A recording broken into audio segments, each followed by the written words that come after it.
Steve, thanks for coming on. I first met you when he was England under 21s in the squad against Wales.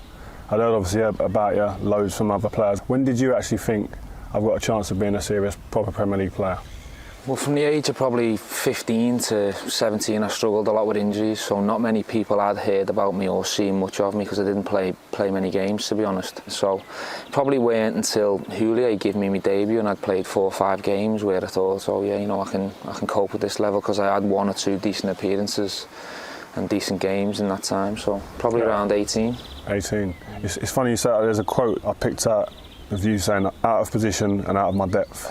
Julio brought me in as a sort of a right wing back at first, and one of the first starts he gave me was away to Tottenham at White Hart Lane, and I was up against Ginola, and he had too much for me. He had too much power, too much pace, too much strength, and I felt out my depth. And I was saying to him, can I get there? Can I cope playing against, you know, opponents like this? And at the time, you know, there was a lot of games in a short space of time where I struggled, and I think that's where that quote's come from. So I had a lot of self-doubt and insecurity at a young age. How did you get through that though? Was it the manager helping you through that, asking him questions, him giving you reassurances, or other players, or? Well, around about that time, Julio used to sort of have a lot of one-on-one chats with me, and he said to me, look, he said, you've been mismanaged over the last 18 months off the pitch. He said, you're not doing enough gym work.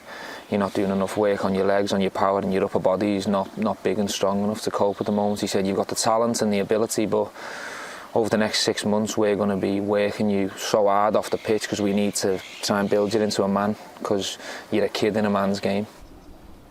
I grew up wanting to be a centre midfielder, not so much an attacking midfielder, not so much a defensive midfielder, just wanted to be in the middle. I felt like that's where I could sort of have an influence on the game. That's where I used to enjoy it when I was a kid. But I just wanted to play for Liverpool that much. I was prepared to try any position. I was a bit of a weirdo coming through, really. I was a bit like, I had my heroes in Jamie Redknapp, in Paul Ince, and you know, them type of players, and obviously Barnes and McMahon Whelan before them. But I sort of had a mentality where I sort of wanted to go against them, and I wanted to sort of compete against them in training. So at first I didn't really see them as teammates. I seen them as people who had all the something that I wanted. Exactly. That mentality is something that I feel is lacking now in this generation. I think that when I came through, you, Frank, people like that, we wanted to embarrass the first team. Yeah. Put someone on their bum. Yeah. Make the manager think, well, with this kid, he don't. And that's what I used to hear about you. But you know, if you're coming into sessions and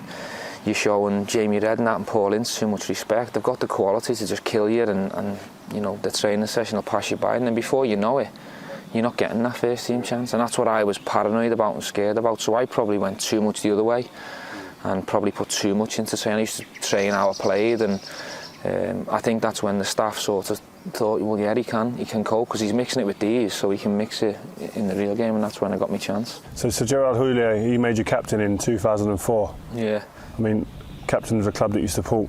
Too soon for me. You know, at the time I didn't really feel I had the respect and the personality in the dressing room to be the Liverpool captain. But he obviously seen a different side and thought that was the right time, because that would have helped me, you know, mature and develop even quicker. But I felt a little bit embarrassed at the time taking it off Sammy Hippie, you know, because he'd been so consistent for a couple of years. I had Jamie Carragher in the dressing room.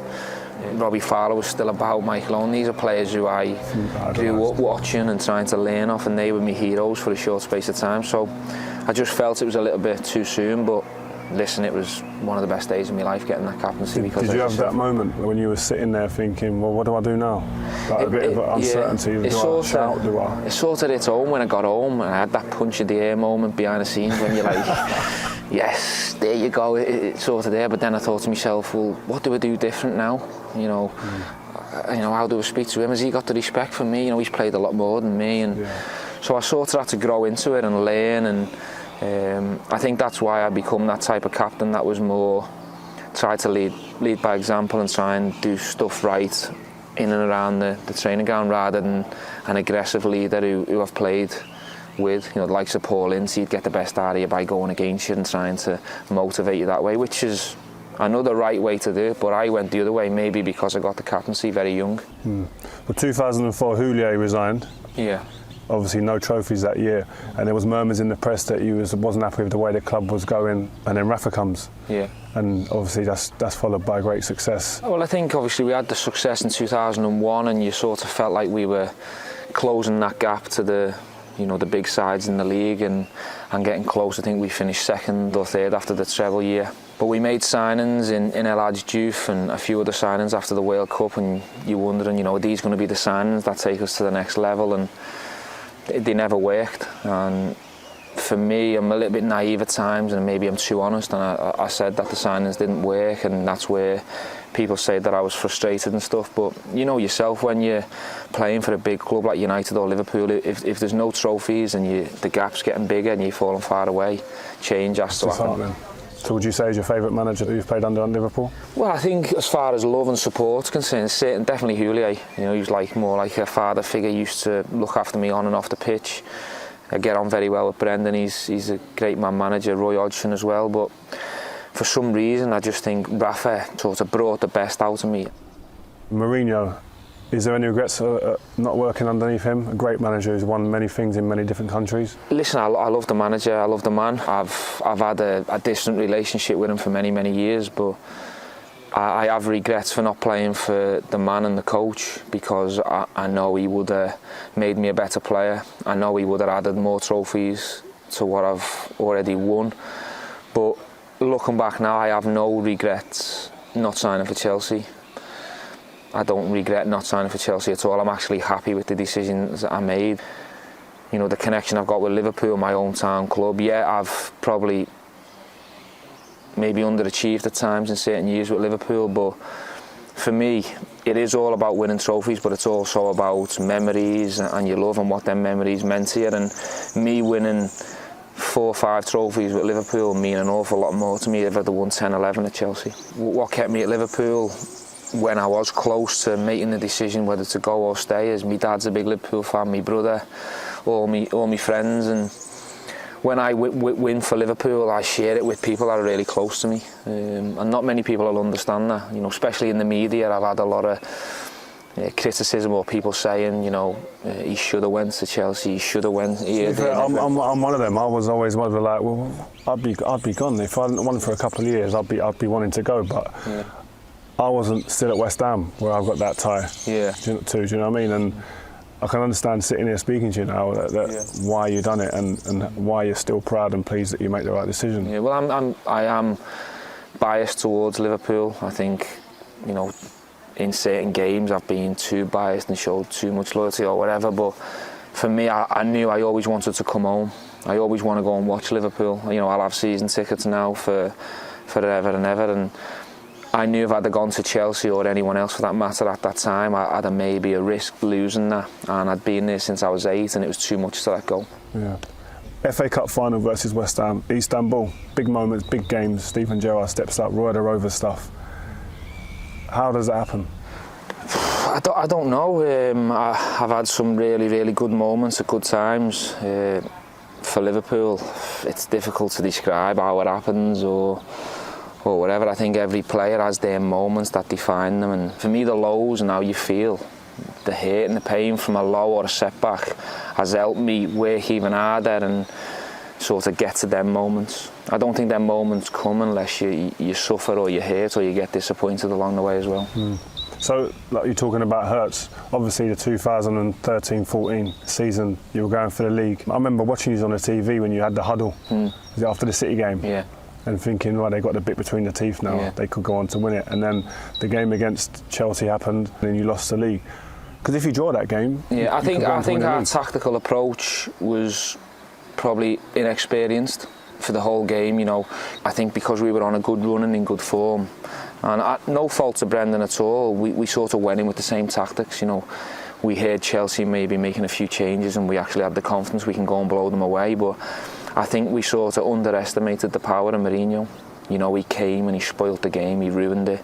He had them very hard to beat, he played all the units, they spoilt the game, and he even said after when he was quoted, we came to spoil the party, and he got the tactics spot on. The slip happened at a bad time.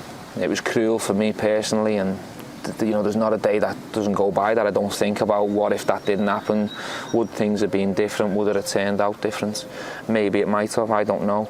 It happened after half an hour and we still had the time to get the draw we needed, and the inexperience showed from myself. Having not been in many title races, the inexperience of the team, our reaction was to go and chase it and hunt it down and try and make up for that cruel moment, and we lost our way. We went gung-ho instead of being more controlled and maybe just, you know, being a little bit more calculated in the way we went about it for the equaliser. How do you deal mentally with such a situation like, because with all social media nowadays and the exposure now is massive? Listen, I think you've got to be thick-skinned and take a bit of criticism along the way. I'm not scared of any criticism or any cruelty. I understand the moment and the impact it had, and it kills me, don't get me wrong, inside it kills me, and it will do for a long time. I think to myself, if I'd have got that league, it'd have been the icing on the cake. But what helps me with it is I've got the cake. You know, I've achieved a lot of dreams with a team that has never ever been the favourite. I've had some incredible moments for a young kid from a council estate, and I've got memories, good memories that'll live with me forever, but that is one moment that will always hurt me till the day I go. And it's because if I'd have got that moment, I'd have achieved every dream at Liverpool, and that's the one that I just haven't gotten. It honestly, as a man, it hurts. So obviously, like you say, you didn't get that last cherry on the top. What was the final ingredient you think you guys were missing over the years? There were different moments. I think inexperience. I think we had a fantastic team. You know, we had Suarez, who was possibly the best player in the world at the time on current form. I just felt when we'd had a couple of stupid slips and defeats throughout the season, which you don't really think are going to hurt you because you're still in a good position towards the end, but over the 38 games there was a couple of, you know, bad performances and slip-ups that we made early on in the season. I just think draws at home against sides that we went in and thought you just have to turn up and beat. The experience maybe from the staff to sort of treat every game exactly the same as if it's Man U every single week, because we've always done reasonably well against the bigger teams because you don't have to motivate the team for them. Everyone wants to win them, but we've always struggled against maybe a Fulham at home or a West Brom at home when they come and they park the bus, and we haven't got that little bit of magic to open them up.